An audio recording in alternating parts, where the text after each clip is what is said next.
हरे कृष्णा। आज हम जानेंगे घर पर ठाकुर जी के अभिषेक स्नान की सरलतम विधि, वो भी शास्त्र प्रमाणित सभी नियमों के साथ। भले ही आपके घर भगवान किसी भी रूप में पूजे जाते हो, जैसे कि लड्डू गोपाल, माखन कृष्ण, राधा कृष्ण, निताय गौरांग आदि, आप सभी के लिए यही अभिषेक विधि को अपना सकते हैं। ठाकुर जी का अभिषेक आप किसी भी दिन कर सकते हैं, लेकिन जन्माष्टमी और एकादशी का दिन इसके लिए सबसे शुभ माना गया है। तो चलिए शुरू करते हैं। आपकी इजी अंडरस्टैंडिंग के लिए पूरे अभिषेकम को हमने 10 आसान से भागों में डिवाइड किया है। तो चलिए वे 10 भाग समझ लेते हैं। सबसे पहले गुरु पूजा। अभिषेकम शुरू करने से पहले हम आचार्य शिला प्रभुपाद की पूजा करके उनका आशीर्वाद लेंगे। उसके बाद अभिषेकम में दूसरा शुद्धोदक अभिषेक यानी कि शुद्ध जल से। उसके बाद पंचामृत अभिषेक यानी कि दूध, दही, घी, शहद और मीठा पानी। फिर तीसरा उष्णोदक यानी गर्म पानी और फलोदक यानी कि 3-4 फ्रूट जूसेस से हम अभिषेक करेंगे। चौथा सहस्त्रधारा यानी कि पुष्प और फलों के थ्रू हम भगवान को सहस्त्रधारा देंगे। उसके बाद चूर्ण स्नान हल्दी द्वारा और कपूर आरती। फिर छठा पुष्प वृष्टि और चामर व्यजन सेवा। फिर सातवां भगवान की सफाई और पॉलिशिंग करेंगे। आठवां भगवान का श्रृंगार करेंगे। नौवां भगवान को भोग लगाएंगे और अंत में 10वां भगवान की आरती करके हम पूरी अभिषेक विधि समाप्त करेंगे। तो चलिए जल्दी से देख लेते हैं हमने ठाकुर जी के अभिषेकम के लिए क्या क्या इंग्रेडिएंट्स को अरेंज किया है। सबसे हमारा पहला नंबर था गुरु पूजा। उसके लिए हमने 3 अगरबत्ती, 1 दिया, कुछ फूल, साथ में आचमन कप, घंटी और माचिस। तो ये हमने गुरु पूजा की प्लेट अरेंज की है।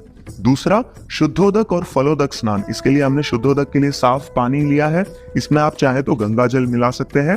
और पंचामृत अभिषेक के लिए यहाँ पर है दूध, दही, घी, शहद और मीठा पानी। मीठा पानी आप गुड़ या शक्कर किसी से भी बना सकते हैं।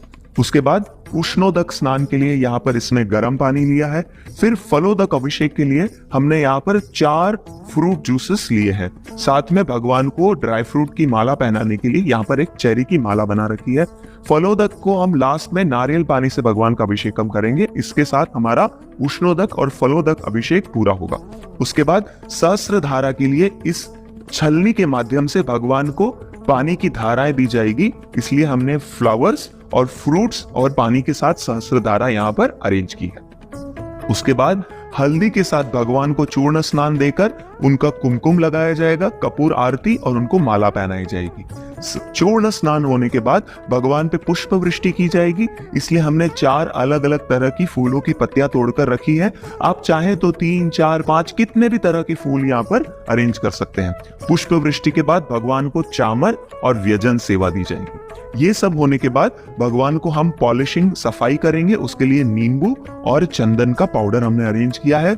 उसके बाद भगवान को नए श्रृंगार के लिए नए वस्त्र पहनाएंगे और अंत में भोग लगाकर भगवान की आरती कर हम पूरे विधि को समाप्त करेंगे। तो यहाँ पर अरेंजमेंट्स में हमने शिला प्रभुपाद और पंचतत्व की फ्रेम रखी है। उसके बाद एक शंख रखा है जिसमें सारी सामग्री से हम भगवान का अभिषेक करेंगे। अगर ऐसा शंख आपके पास नहीं है तो आप सीधा पॉट से भी अभिषेकम कर सकते हैं। हम गुरु पूजा करेंगे। अगरबत्ती से 7 बार प्रभुपाद को अर्पण करेंगे। उसके बाद 7 बार दीप अर्पण करेंगे। फिर 7 बार पुष्प अर्पण करेंगे और इस तरह गुरु पूजा समाप्त होगी। अभी हम शुद्धोदक अभिषेक करेंगे शुद्ध जल के साथ। अब पंचामृत अभिषेक करेंगे सबसे पहले दूध के साथ।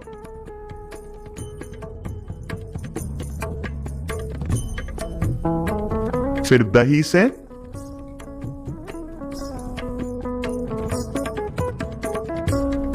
अब घी के साथ, अब शहद से,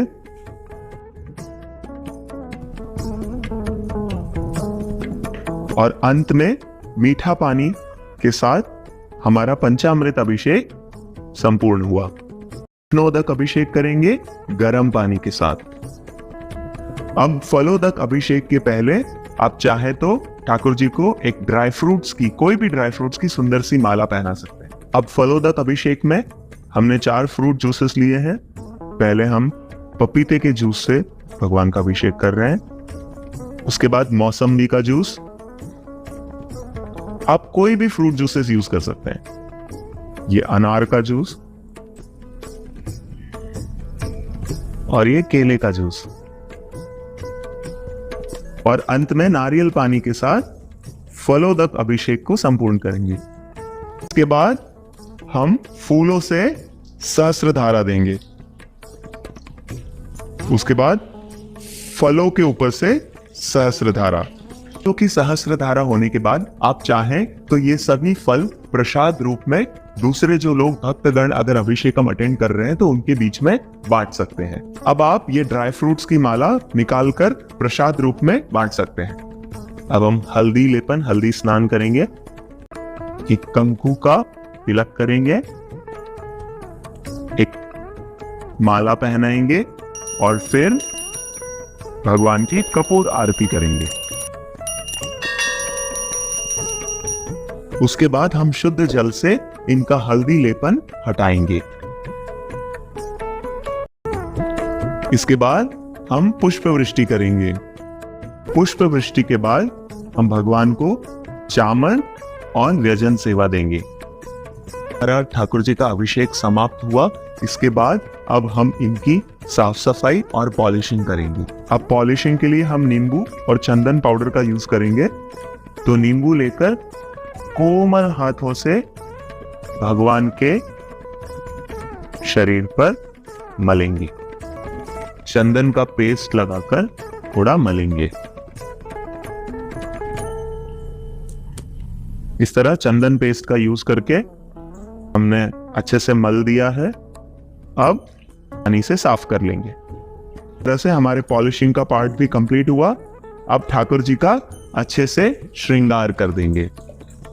अब हम ठाकुर जी को पीतांबरी वस्त्र पहनाकर उनका श्रृंगार करेंगे। सुगंधित तेल अप्लाई कर रहे हैं। भगवान का श्रृंगार कंप्लीट होने के बाद उन्हें भोग अर्पण करें। हमारी 10वीं और आखिरी स्टेप है भगवान की आरती। तो हम आरती करके हमारी पूरी अभिषेकम विधि को हम समाप्त करेंगे। तो वीडियो पसंद आई हो तो एक लाइक करके हमें एनकरेज जरूर करें। आप कमेंट में जरूर लिख के बताएं अच्छा लगा।